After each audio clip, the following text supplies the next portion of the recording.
Let's take a moment to look at the type tool in Illustrator. So I've got some text on the screen right now, and we're going to be using just the type tool. You notice if you hold down the menu over the type tool, you get many options. And all of these are important to understand, but right now we're just going to focus on the main type tool. So the first thing I want to mention is anytime you, after selecting the type tool, if you click on your screen, please realize that you are creating a piece of type. It doesn't matter if I type right now or not. Let's type the word T, click my selection tool, go back to my type tool, click again, not type anything.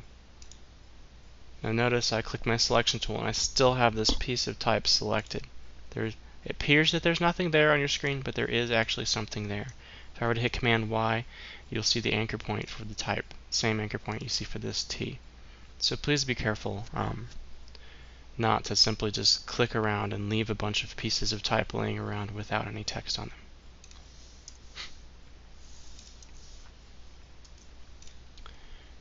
them. With type you have many options, just like any word processing software. I'm just going to select this piece of type at the top here. So I have all of the options I would have with any word processing software. I have the ability to change my type styles. I'm actually picking different fonts right now, not just changing it to medium and bold. I have the ability to change the size of my type, and I have the ability to change the font as well completely to something different.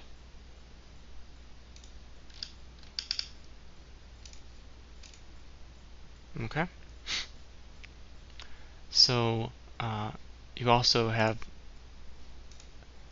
choices of color like you would for any other object. I can make my type, select it first. I can make my type whatever color I'd like it to be. I can apply a stroke if I like.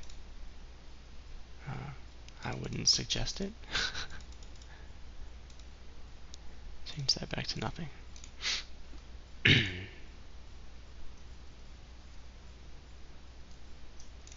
Okay, back to the way it was.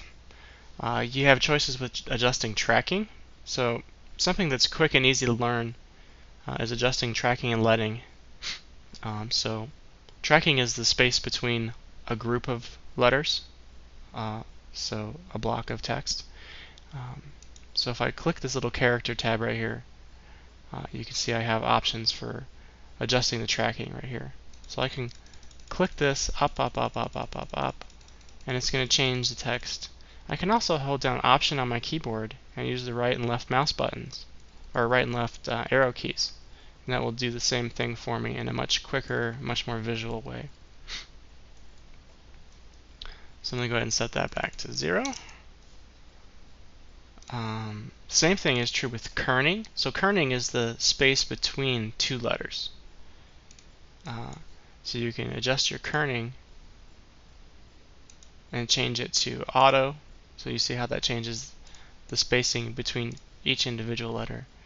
Or you can put it on something like optical, which is a more visual way of adjusting the lettering.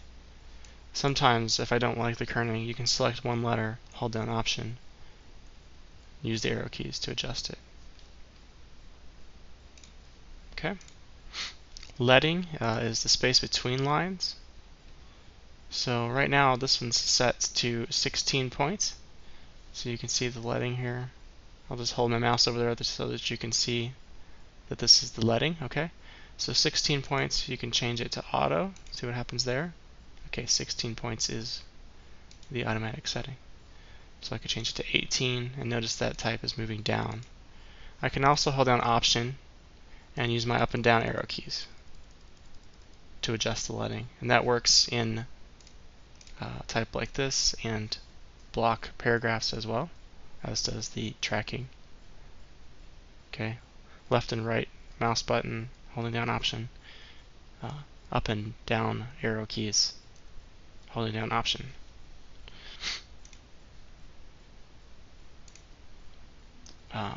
Changing the size of type, so you notice in this little block of type I have two different sizes. They're both Helvetica, regular, but they are different sizes. So you simply can highlight, anytime you double click on type, double click it, you get the cursor. Okay, so I can use the cursor to highlight whatever type I like. I can go down here and highlight just a small type. So if I wanted to increase that size, I could do that now by, wow. What happened there is I selected a space that I had before that. So the number's coming up now. So I can increase that size, decrease that size. I'll go ahead and explain that. I have a space right here. The reason I put that space is if I don't have a space there, it's not aligned properly. So you see that the parenthesis is outside. So what I've done is put a space in there. And even that space didn't work. So I adjusted the tracking on just that space by hitting my right arrow keys until I got things where I wanted them. So it's just a little trick for adjusting your alignments.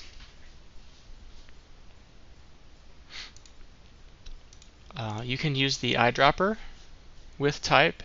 So if I select a piece of type and then select my eyedropper tool, whatever type I eyedrop will apply those settings to my font or to my type. So that's something that can be very useful if you're making a bunch of pieces of type.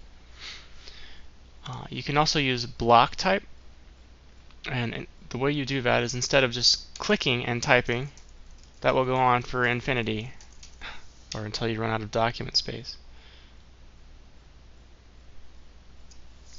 Instead of doing that, what you can do is use the type tool and you click, hold down, and drag, and now you're defining an area that you're going to type inside. So I'll set my type to something small so we can see it. And maybe use something like Adobe Pro. Type is now constrained to this box. So I'll make my type a little bigger so that you can see what happens.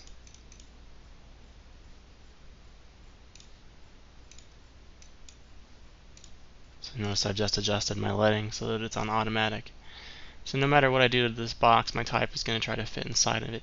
And if this box gets smaller than it is capable of fitting inside, it'll give you this little plus to let you know that you have more type in that area than is being shown. Okay, so just a brief, quick overview on how to use the type tool in Illustrator. Actually, one more point. At some point, you may find yourself accidentally hitting the Tab key or something like that, and the Tab key makes your menus go away so that you can't see your type tool. And so, if you were to have your menus gone and then get into a piece of type like this, how do you get back out of it? It's kind of a problem. So a quick way to do that is to hold down Command on your keyboard and hold down Command and then click in a white space. Click in a space or on another piece of type or another object. And now you're back out. You can hit Tab, bring your menus back up. Okay? It's just a brief overview of the type tool. See what you can do.